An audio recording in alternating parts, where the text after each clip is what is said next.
All right. So we're going to continue with our study of Jeremiah. Today's theme we're going to come back to over and over and over again. And it is this. Hosea 6:6. Such an important verse. For I desire loving kindness, says Yahweh. That's not in the verse, but Yahweh is speaking to Hosea. For I desire loving kindness and not sacrifice, the knowledge of God rather than burnt offerings. The point being that God is saying he doesn't discourage sacrifice. You know, that's prescribed in the law. And he doesn't discourage burnt offerings, but loving kindness is more important. And pursuing the knowledge of God is likewise more important. That's the point. Jeremiah 6:18 is where we left off. Therefore, hear, O nations, and know, O witnesses, what will happen to them. Hear, O earth, behold, I am bringing disaster upon this people, the fruit of their schemes, because they have not paid attention to my words, and as for my law, they have rejected it. What use to me is frankincense that comes from Sheba, or aromatic spices from a distant land? Your burnt offerings are not acceptable, nor your sacrifices pleasing to me. Therefore, thus says Yahweh, behold, I will place obstacles before this people. Fathers and sons together will stumble over them. Neighbors and friends shall perish.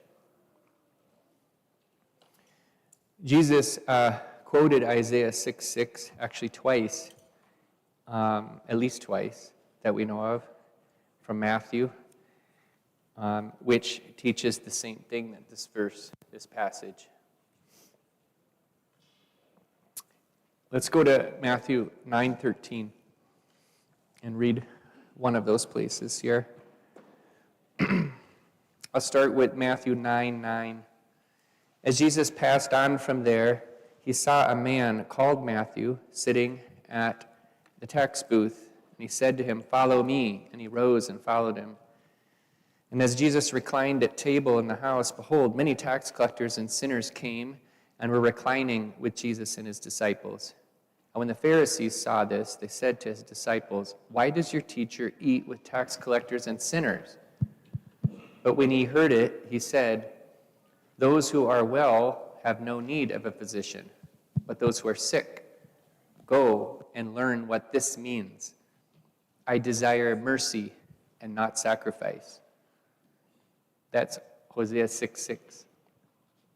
For I came not to call the righteous, but sinners. And, of course, we know that the Pharisees were sinners like the rest. But Jesus is, in a sense, being a little sarcastic here in speaking to them on the matter. You can see the sarcasm. Those who are well have no need of a physician. Of course, the Pharisees thought they were very well. It was all the sinners Jesus was eating with that were the problem. And then the other time that Jesus references Hosea 6:6 is in Matthew chapter 12, verse 7. And we'll start at verse 1, Matthew 12:1. At that time, Jesus went through the grain fields on the Sabbath. His disciples were hungry, and they began to pluck heads of grain and to eat. But when the Pharisees saw it, they said to him, "Look, your disciples are doing what is not lawful to do on the Sabbath." He said to them, "Have you not read what David did when he was hungry and those who were with him? How he entered the house of God and ate the bread of the presence, which was not lawful for him to eat, nor for those who were with him, but only for the priests? Or have you not read in the law, on the Sabbath, the priests in the temple profane the Sabbath and are guiltless? I tell you, Something greater than the temple is here. And if you had known what this means, I desire mercy and not sacrifice, you would not have condemned the guiltless, for the Son of Man is Lord of the Sabbath. We talked about this as well during the study on Chronicles. I don't know if you remember the teaching on the Lechem Chapanim, the face of the bread, literally, the face of the bread. And how that bread, the reason why in English here it's translated the bread of the presence, is because the presence of God is referred to as the face of God. And this bread was representative of the presence of God, an intimate presence where he's looking at you face to face. And what Jesus is saying here in this example story of David is that when David showed up, him and his men showed up desperate and hungry. Yes, that bread was only for the priests. Technically, that was a violation. But David was looking face to face with Yahweh in that moment. And Yahweh approved. For that circumstance, for that moment, for that man, and for the reason in his heart for seeking that bread, he looked face to face at Yahweh, and Yahweh approved. So this is what the bread of the presence is about. This is what it means. This is what the verse in Hosea 6:6 means. This is what the passage in Jeremiah means. And we'll see it now today over and over again. But the people don't have that kind of relationship with Yahweh anymore. And that's why here comes the enemy. Jeremiah 6:22, thus says Yahweh, behold, a people is coming from the north country, a great nation is stirring from the farthest parts of the earth. They lay hold on bow and javelin. They are cruel and have no mercy. The sound of them is like the roaring sea. They ride on horses, set in array as a man for battle. Against you, O daughter of Zion.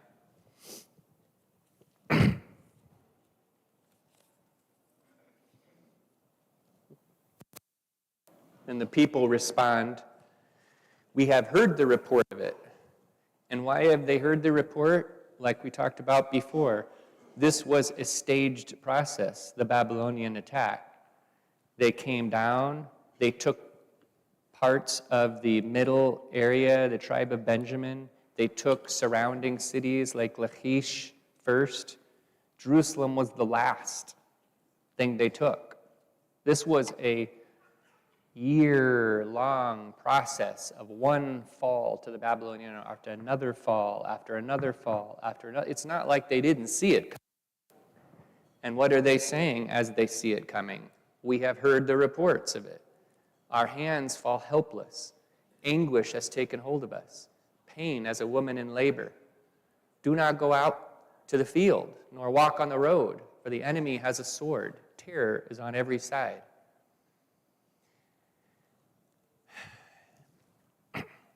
And then Jeremiah responds, O daughter of my people, put on sackcloth and roll in ashes. Wail with bitter lamentation, as for an only son, for suddenly the destroyer will come upon us. God now speaking to Jeremiah, I have made you a tester of metals among my people, that you may know and test their ways. So God's using the analogy of a metallurgist. And as Jeremiah goes out and tests the purity of the metal, what will his testing reveal? They are all stubbornly rebellious. This is Jeremiah's official metallurgy report. They are all stubbornly rebellious, going about with slanders. They are bronze and iron. All of them act corruptly. The bellows blow fiercely. The lead is consumed by the fire. It is useless to go on refining, for the wicked are not removed. Rejected silver, they are called, for Yahweh has rejected them. So bronze and iron were not precious metals. That was silver and gold. And the refining process at the time used lead because it bound to the silver, and it could be removed through oxidation at the right temperature. And that's how you created a purified silver. The main ore that was mined is galena, which is mostly lead, but it has silver incorporated into it. And so you had to go through this process of separating out the lead from the silver. And Jeremiah is saying, yeah, it's not working. It's just not working.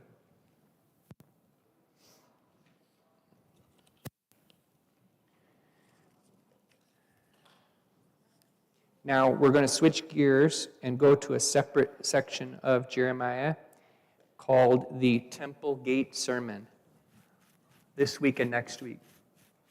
And the Temple Gate Sermon switches from a poetry form to a prose form in the book.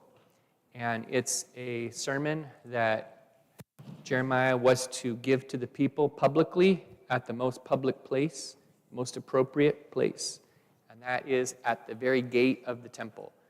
Here's a picture of what the Solomonic temple looked like. And the gate that this is referring to is right there at the top of the arrow. That's the most likely place because that courtyard would be the public gathering place where everyone could come. Within that gate was a restricted area for only the priests. Even though Jeremiah was from a priestly family, he was not, as far as we know, not serving as one of the priests. Almost certainly not. I mean, I think that would be in the historical record and in his book if he was. So because he was not serving as such, he wouldn't be allowed through the gate. But there's the gate then. Very public place, very appropriate place for this sermon, as you will see as we go through it. So we have the change from poetry to prose. We have a specific date. It was between 609 and 605 BC that he gave the sermon. And during the reign of Jehoahaz, very important period. Babylon attacks for the first time Jerusalem and takes the city in 605. So the sermon was given right in those few years right before Babylon's first attack. And remember, Babylon attacked in 3 waves. It was not until the third and final wave that the city, the temple, and the city were completely destroyed.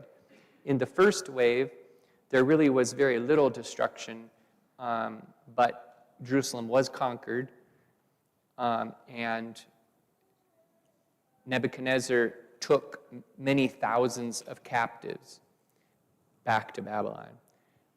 Among them, Daniel, Daniel's 3 friends, famous for the fiery furnace, and other captives. Possibly some other of the famous Bible characters that we know of were taken in that first wave as well, like Zerubbabel. Here is just a review from the Chronicles study. So it starts off here with David, and you go through all the generations of the Davidic dynasty, and then it wraps down to here.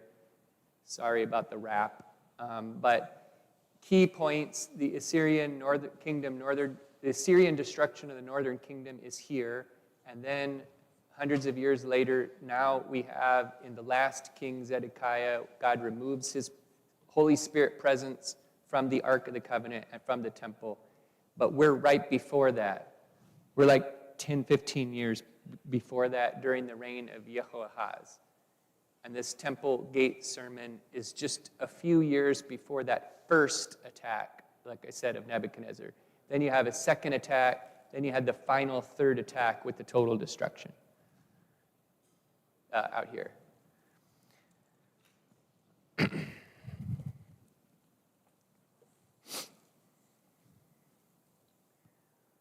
All right, here's the sermon. The word that came to Jeremiah from Yahweh. Stand in the gate of the house of Yahweh and proclaim there this word and say, hear the word of Yahweh, all you men of Judah who enter these gates to worship Yahweh. Thus says Yahweh Svaot. Remember Yahweh Svaot's meaning? Someone raise their hand, please, and tell me Yahweh Svaot's meaning. Yes. And that means, in our English Bibles, Lord of hosts means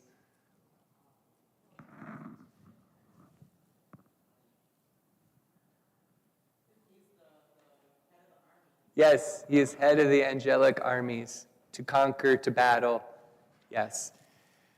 Thus says Yahweh Svaot, the God of Israel, amend your ways and your deeds, and I will let you dwell in this place. Do not trust in these deceptive words. This is the temple of Yahweh, the temple of Yahweh, the temple of Yahweh. For if you truly amend your ways and your deeds, if you truly execute justice with one another, and if you do not oppress the sojourner, the fatherless, or the widow, or shed innocent blood in this place, and if you do not go after other gods to your own harm, then I will let you dwell in this place, in the land that I gave of old to your fathers forever. Behold, you trust in deceptive words to no avail. And what are those deceptive words? The temple of Yahweh. The temple of Yahweh. The temple of Yahweh. As long as that's here and we're here, we're good. At the temple of Yahweh, they weren't that outrageously rebellious. They went to the temple of Yahweh and said, oh yeah, Yahweh, Yahweh, Yahweh, and then they went out and worshipped and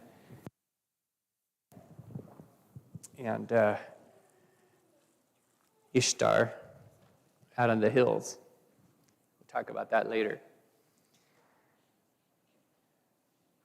Will you steal, murder, commit adultery, swear falsely, make offerings to Baal, and go after other gods that you have not known, and then come and stand before me in this house, which is called by my name, and say, we are delivered, only to go on doing all these abominations?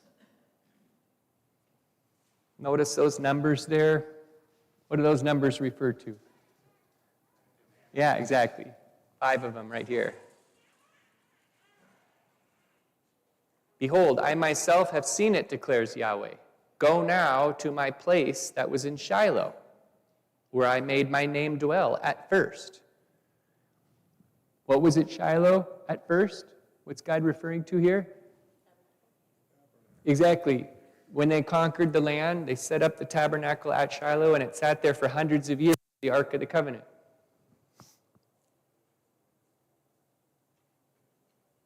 See what I did to it because of the evil of my people Israel.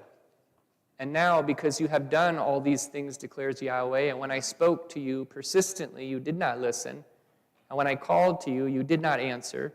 Therefore, I will do to the house that is called by my name, and in which you trust, and to the place that I gave you and your fathers, as I did to Shiloh. And I will cast you out of my sight, as I cast out all your kinsmen, all the offspring of Ephraim. So Shiloh is in the northern kingdom area, in the tribal area of Ephraim. That's the reference to Ephraim. What happened to Shiloh?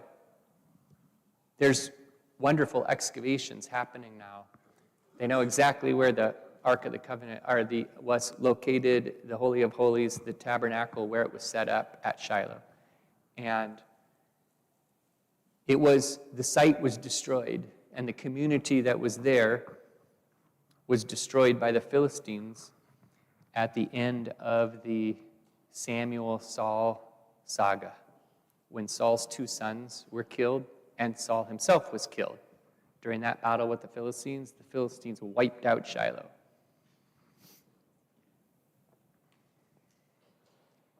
What happened to the ark? Do you remember?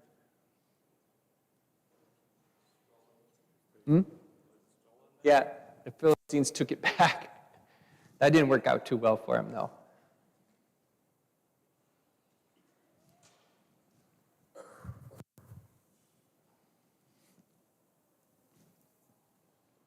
All right.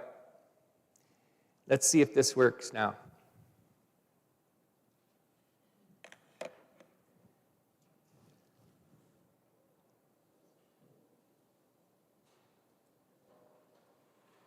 Shoot. Oh, yes, cool.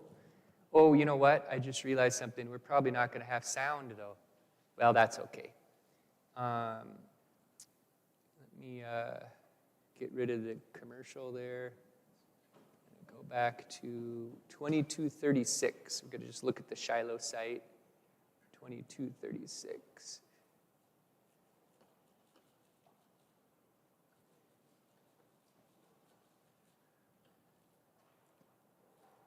All right. 22.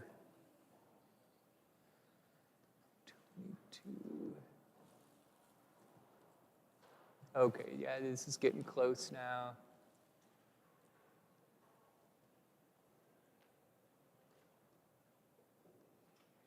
There we go. Sorry, I don't have sound. Oh, shoot. Okay, let me stop that. Is that?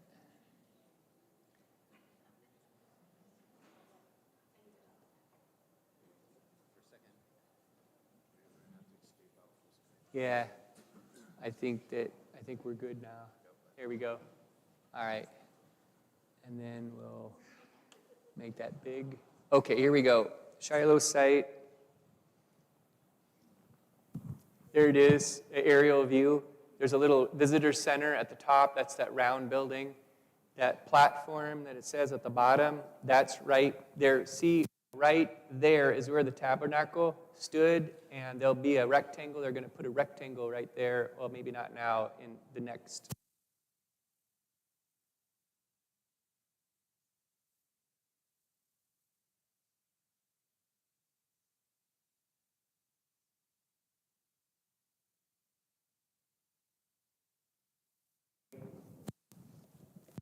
The tabernacle site is right here, this rectangle right there.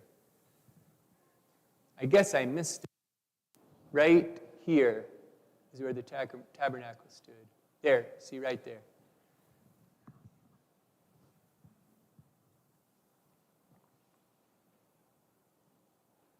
Whoops. Okay, back to our slides now.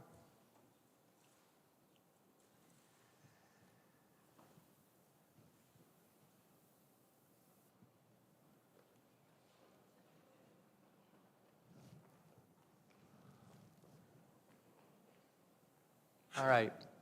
Jeremiah 7:16. God always, as for you, do not pray for this people or lift up a cry or prayer for them. God speaking to Jeremiah. And do not intercede with me, for I will not hear you. Do you not see what they are doing in the cities of Judah and in the streets of Jerusalem? The children gather wood, the fathers kindle fire, and the women knead dough. Why? To make cakes for the queen of heaven. This is the female Babylonian goddess Ishtar. And they pour out drink offerings to other gods to provoke me to anger. Is it I whom they provoke, declares Yahweh? Is it not themselves to their own shame? Therefore, thus says the Lord, Yahweh, behold, my anger and my wrath will be poured out on this place, upon man and beast, upon the trees of the field and the fruit of the ground. It will burn and not be quenched. Thus says Yahweh Svaot, the God of Israel, add your burnt offerings to your sacrifices and eat the flesh. For in the day that I brought them out of the land of Egypt, I did not speak to your fathers or command them for the sake of burnt offerings and sacrifices. But this command I gave them, obey my voice, and I will be your God, and you shall be my people, and walk in all the way that I command you, that it may be well with you. So God's being a little sarcastic here, because the burnt offering that he's talking about, when our Bibles, English Bibles translate burnt offering, they're usually translating the Hebrew word olah. There are different offerings, different sacrifices. The olah is the one of all of them where the complete animal was burned up and given to God. The entire sacrifice was given to God. No part of it was used by the priests. No part of it was used by the people. Whereas typically with the sacrifices, a part of it was given to the priests for food, and a part of it was taken by the worshiper back to his family to use for food. But the olah was completely burned up to God. It all belonged to God. And here, God is saying, go ahead, just take your olah and eat it. You might as well, because I don't care about it. Your heart is not in it, and I'm not accepting it, so you might as well just eat it.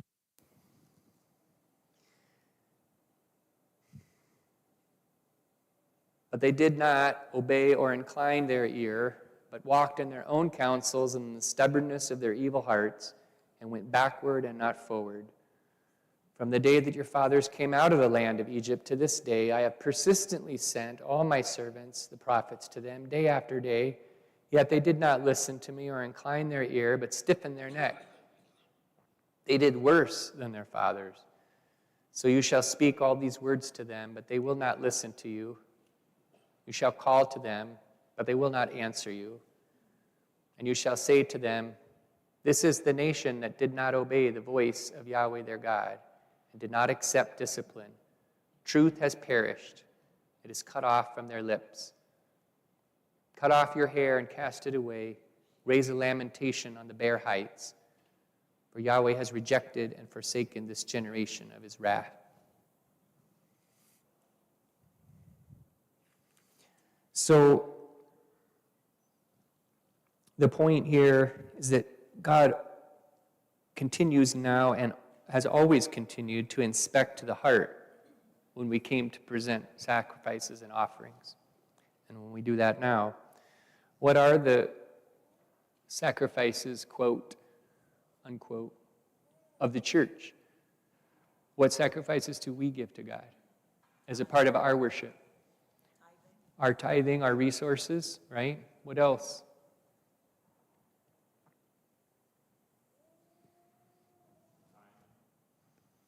Time, maybe, in service. Mm-hmm. And other gifts, right? How about the gift of a musical talent? Or the gift of our untalented musical attempts in song, in our services, right?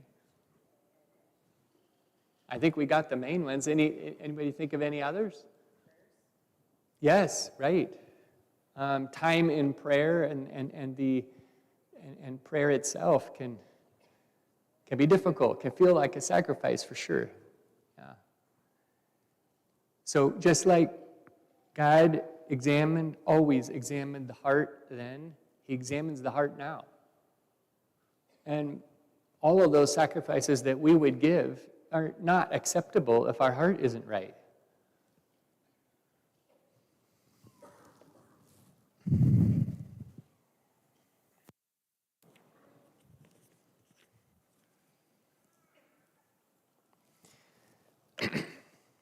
Let's go back to 1 Samuel 15:22.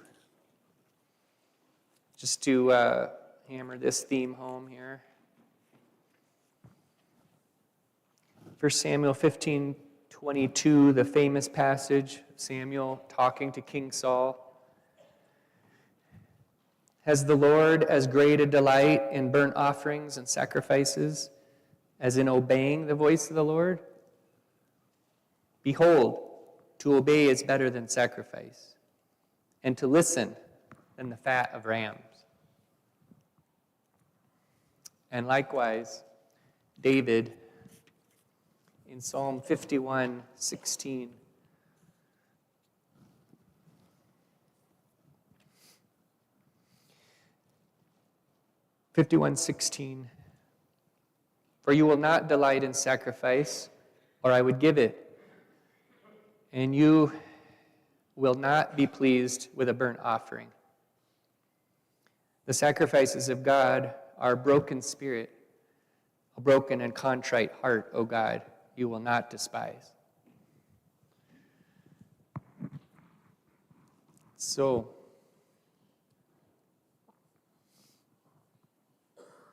what's in our heart? Jesus also, I'm remembering now, nails this theme again when he uses the story of the brother who has a grudge against his neighbor. What did he say? Before you go and present your gift at the temple, what does God want? Does he want the gift? Is that what God's primarily interested in? Does he need the gift? No. Yes, right. Jesus said, put down the gift, go and reconcile with your brother. And then you're fine, then you're no problem, go on your day. No? What did Jesus say after that? After you reconcile with your brother, then what? Come back and give your gift. So the sacrifices, the gifts, they are important, but they're not the most important. Obedience is the most important. Reconciliation is the most important. Treating the vulnerable in your families and communities, right, with loving kindness, mercy of God. That's more important. But the gifts are important too. They're just not the most important. So that's what we need to remember, and that's what God's teaching us here, and what I wanted you guys to get out of the lesson today. And wow, I'm done early. Should we move on with the sermon?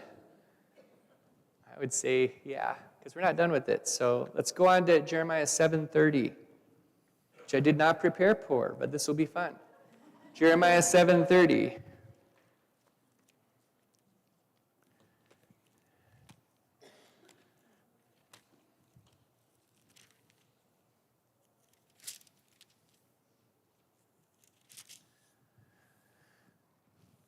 All right.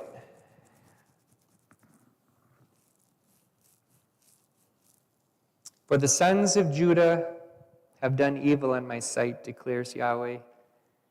They have set their detestable things in the house that is called by my name to defile it. And they have built the high places of Topheth, which is in the valley of the son of Hinnom, to burn their sons and their daughters in the fire, which I did not command, nor did it come into my mind. Therefore, behold, the days are coming, declares Yahweh, when it will no more be called Topheth, or the valley of the son of Hinnom, but the valley of slaughter, for they will bury in Topheth, because there is no room elsewhere. And the dead bodies of this people will be food for the birds of the air and for the beasts of the earth, and none will frighten them away. And I will silence in the cities of Judah and in the streets of Jerusalem the voice of mirth and the voice of gladness, the voice of the bridegroom and the voice of the bride, for the land shall become a waste. Wow, so Jeremiah, a popular guy, right? Right at the entrance of the temple, of people coming in to worship. So, very encouraging message here. At that time, declares the Lord, the bones of the kings of Judah, the bones of its officials, the bones of the priests, the bones of the prophets, the bones of the inhabitants of Jerusalem shall be brought out of their tombs. So, at what time I will silence? At that time. That's one of those key phrases that Jeremiah uses when he's talking about the future. So, a future time when the bones will be brought out of their tombs, and they shall be spread before the sun and the moon and all the host of heaven, which they have loved and served, which they have gone after, and which they have sought and worshipped. And they shall not be gathered or buried. They shall be as dung on the surface of the ground. Death shall be preferred to life by all the remnant that remains of this evil family in all the places where I've driven them, declares the Lord of hosts. And I think that we might be done or close to done with the Temple Gate sermon at this point, because it switches now to poetry again from prose.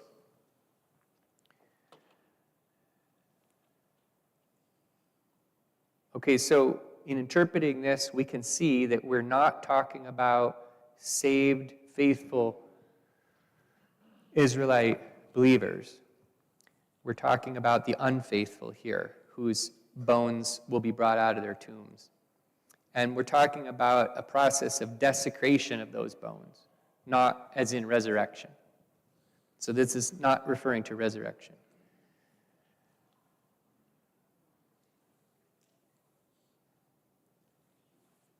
Yeah, they shall not be gathered or buried, spread like dung on the surface of the ground.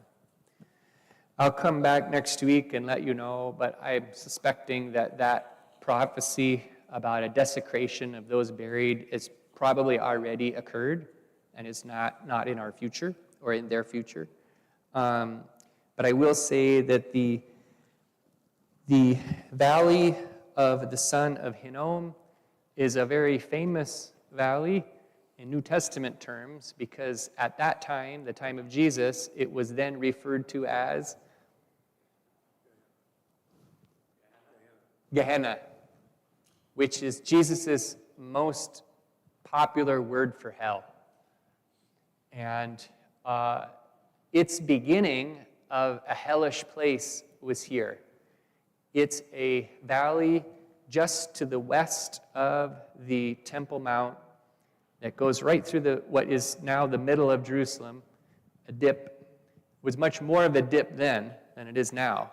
The reason is that when Nebuchadnezzar and the Babylonians came in to destroy Jerusalem in the third wave, where did they take all the stones of the temple and everything else? Where did they take all the houses? Where did they take all the bodies? What did they do with all of that? Dumped it into that valley. And then in AD 70, the Romans, when they came in and they completely destroyed Jerusalem and the temple, same thing. They took all of it and they dumped it into that valley. The time of Jesus, it was the city dump, and it was constantly burning. As a result, they had fires going all the time to just try and, get rid of the waste as quickly as possible. And Jesus used that as a metaphor for the everlasting, eternal fires of hell. So, questions? We're still ending a little early today.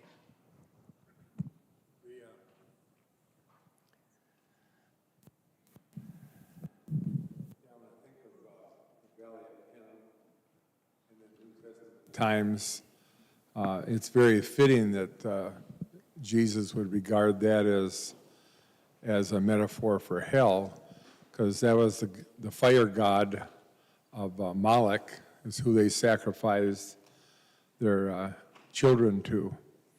So that was a constant fire that was burning there for that idolatrous act too. So.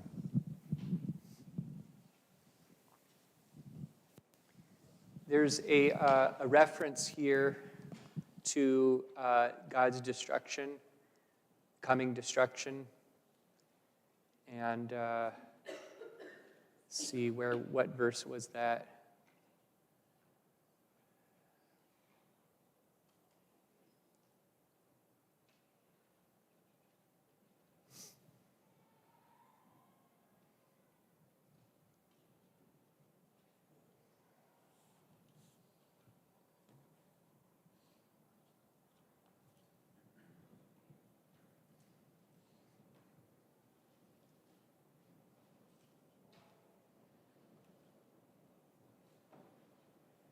No, it's in 7. Yeah.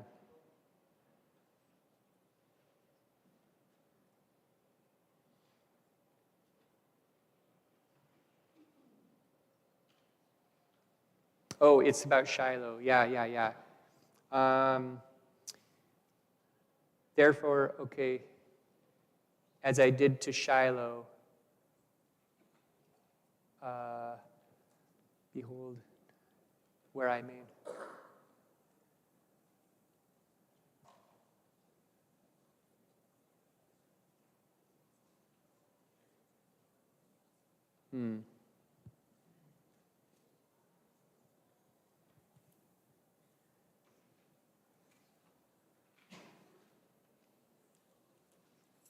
Oh yeah, here it is.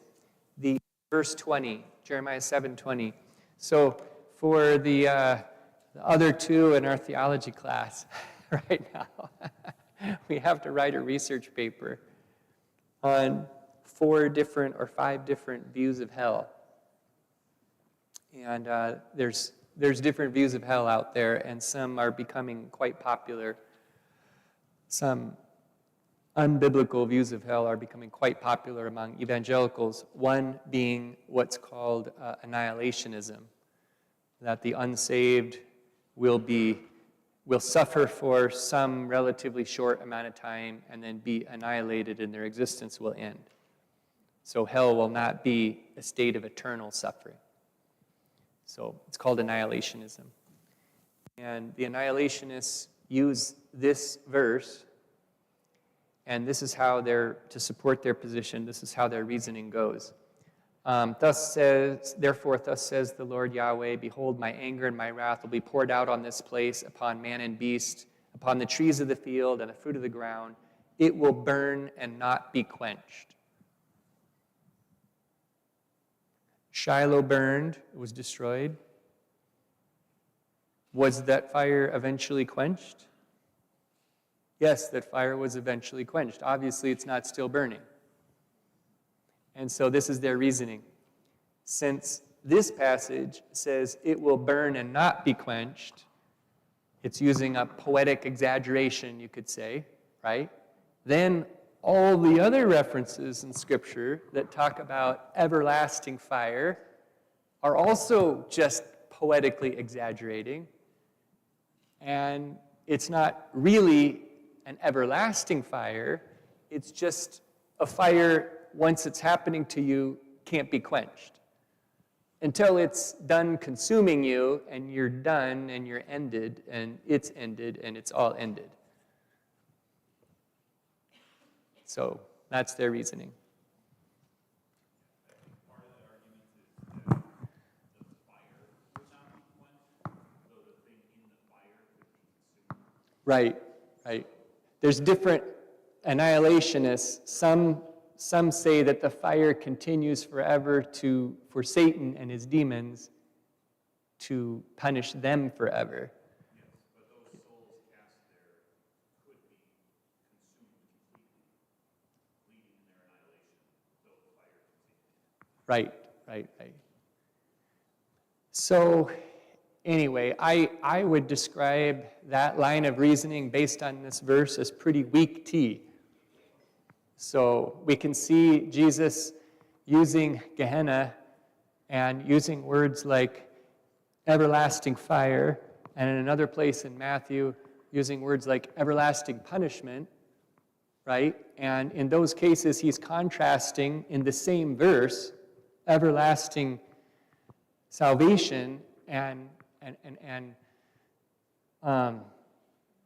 comfort for the saved with God. Like the sheep and the goats. One go to everlasting reward, and the other goes to everlasting punishment. So look at the context. That's the first thing. When you read Scripture, look at the context. Unfortunately, a lot of the annihilationists tend to be quite liberal and come from the tradition of covenant theology, which we have talked about before, replacement theology, supersessionism is part of that, and in order to hold to that biblical, theological, interpretive framework, you have to go back into the Old Testament, and you have to do a lot of calling things analogy and not taking them literally. And this is the danger of that method of biblical interpretation. Once you start calling a lot of things analogy and not literal, where do you stop doing that? There's no real, right. There's no real good place to stop doing that.